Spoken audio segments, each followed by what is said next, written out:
I think people realize that there is a level of soul freedom that they need to have in a relationship. And that soul freedom might not feel liberated in certain structures, or it might feel more entangled inside certain structures. And so the stats kind of just signals that to me. So I hear a lot of conversation around relationships, but I think it's time to elevate the conversation and really begin to dig in into some things so we can really get ourselves in a more healthy and more functional space in relationships. So the reality is this: when we talk about the divorce rate, that shows us the issue with the structure.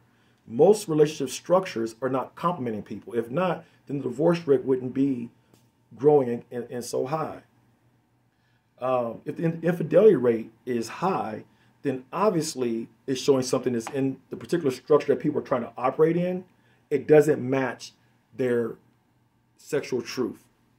It doesn't match their attractions. Obviously, they have attractions beyond the set person that they're in a fixed relationship in a certain structure.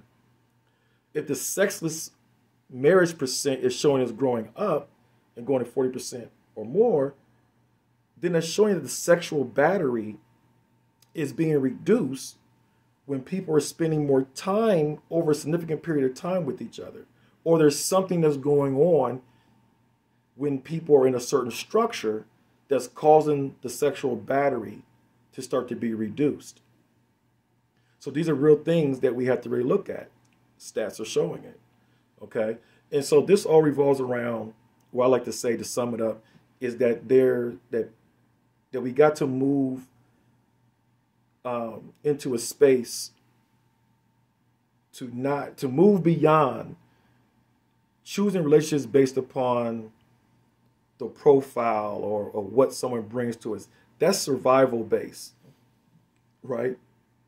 But really get to what is meaningful to the soul. Soul choice, right? What this relationship means to the soul. How does it make my soul feel free? Does this relationship or relationships liberate me, or do they entangle me, right? Or do they suffocate me?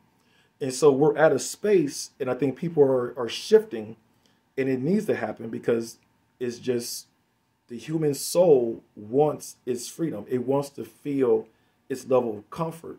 So it's going to show and act out against things that's against it. So with these stats, it's showing us that the current structures or the ideologies that we're trying to implement and operate from is not working on a collective grand scale.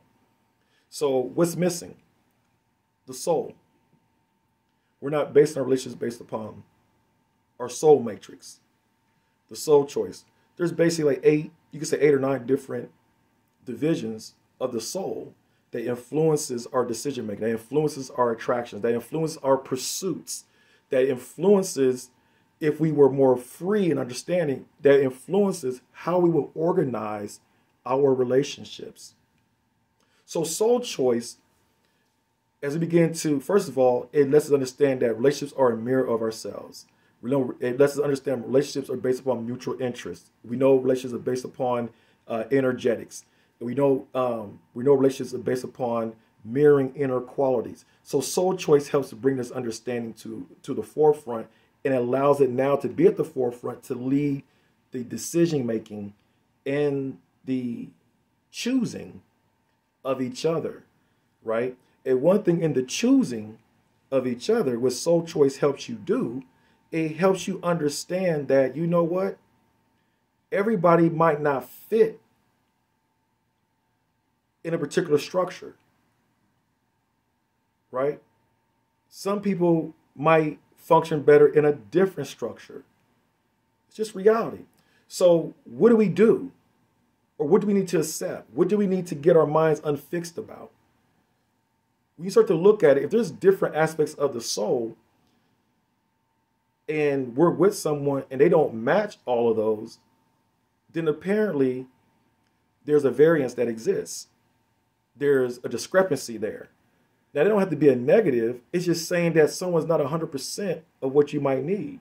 So soul choice helps us understand, like, you know what, this particular structure might not work for me, but if we restructure ourselves this way, then we probably can customize our relationship on what we are to each other. And so when we talk about soul choice, that's what it is. It's moving us to a space to build relationships around who we are to each other and being able to customize them around who we are to each other, around the unknowns of each other, and around the potential of each other.